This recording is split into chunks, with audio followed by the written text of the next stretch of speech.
Assalamualaikum warahmatullahi wabarakatuh. Di sini kelompok 2 ingin menjelaskan perancangan dan pembuatan sistem kontrol otomatis pengisi cairan pada botol menggunakan PLC.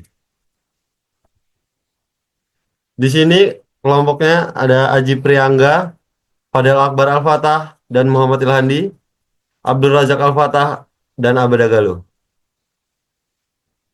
Di sini saya akan menjelaskan cara kerja sistem pengisian botol. Di sini deskripsinya, mesin ini dirancang untuk mengisi cairan ke dalam botol secara otomatis menggunakan konveyor yang dikontrol oleh PLC. Langkah kerja yang pertama, tombol start diaktifkan, motor DC menggerakkan konveyor. Yang kedua, botol bergerak dan menyentuh limit switch, konveyor berhenti.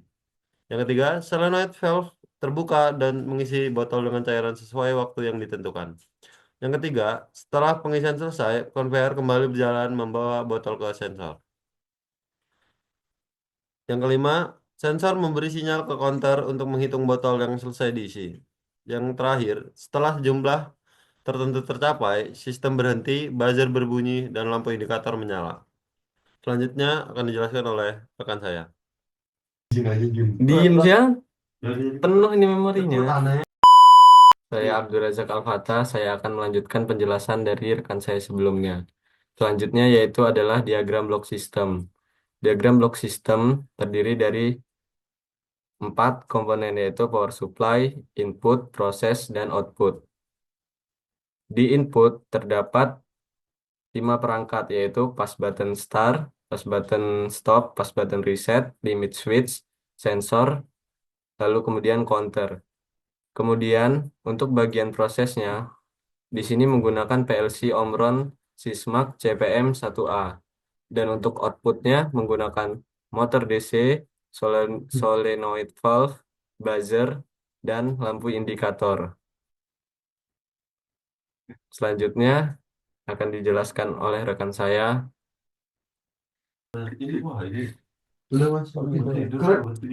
Ya, selanjutnya saya akan melanjutkan penjelasan yang dijelaskan dari teman saya. Di, di sini saya akan membacakan flowchartnya, yaitu flowchart sistem mulai, lalu motor DC conveyor on, limit switch on, jika iya motor DC conveyor off, dan teruskan air solenoid valve on, lebih dari 20 detik motor DC conveyor on, sensor pendeteksi botol on, conveyor menghitung jumlah botol yang diatur jumlahnya.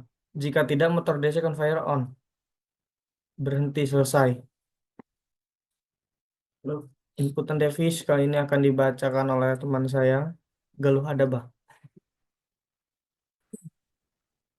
Oke, di sini saya akan melanjutkan dari rekan saya, yaitu input device. Di sini ada input device PLC Omron CVM 1A sebagai pengelola data dari input yang masuk dan memberikan perintah pada output sesuai dengan program yang telah dibuat.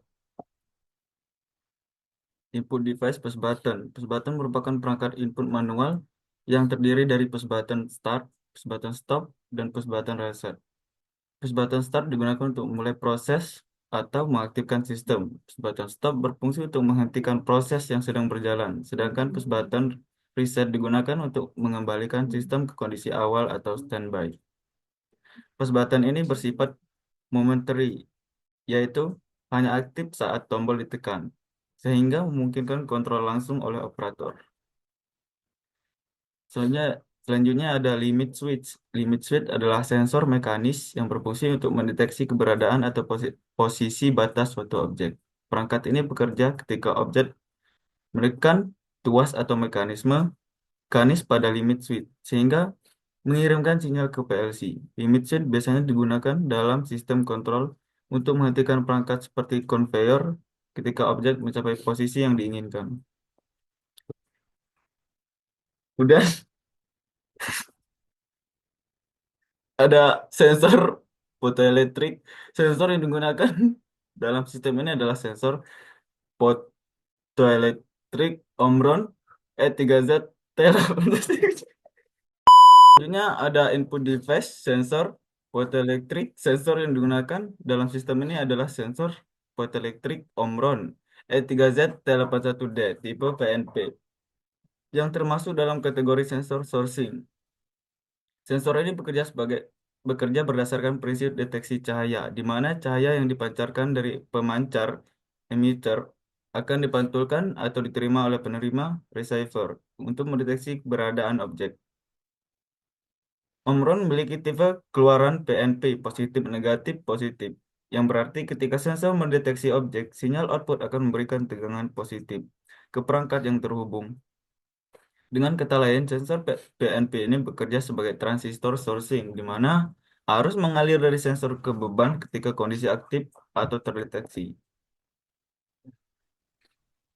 Ya, kali ini saya akan melanjutkan rekan saya sebelumnya, yaitu akan menjelaskan tentang output device. Output device motor DC. Motor DC digunakan untuk menggerakkan conveyor yang akan membawa botol dalam sistem. Motor ini bekerja dengan menggunakan daya 12 volt DC untuk menghasilkan putaran yang diperlukan untuk menggerakkan conveyor. Dengan kontrol yang tepat, motor ini dapat mengatur kecepatan dan arah pergerakan conveyor, memungkinkan proses pengangkutan botol secara otomatis. Lalu solenoid valve digunakan untuk membuka dan menutup aliran cairan ke botol. Solenoid ini bekerja menggunakan daya 12 volt DC untuk mengaktifkan mekanisme katup yang memungkinkan atau memblokir aliran cairan. Solenoid valve ini penting dalam proses pengisian botol, di mana aliran cairan harus dikendalikan secara otomatis sesuai dengan kebutuhan sistem. Lalu lampu indikator digunakan untuk memberikan informasi visual tentang status sistem. Lampu hijau menyala ketika sistem berjalan dan berfungsi dengan baik, menandakan bahwa proses sedang berlangsung. Sementara itu lampu merah menyala ketika sistem berhenti atau dalam keadaan tidak aktif, memberikan indikasi bahwa ada masalah atau proses sedang tidak berjalan. Lalu buzzer digunakan untuk memberikan tanda suara saat proses selesai atau ada kejadian yang memerlukan perhatian operator. Buzzer ini beroperasi dengan daya 24 volt DC dan memberikan sinyal suara yang jelas untuk menunjukkan bahwa proses telah selesai atau ada kesalahan dalam sistem yang memerlukan tindakan. Sekian, terima kasih. Mohon maaf ada kesalahan kata. Wassalamualaikum warahmatullahi wabarakatuh. Waalaikumsalam warahmatullahi wabarakatuh.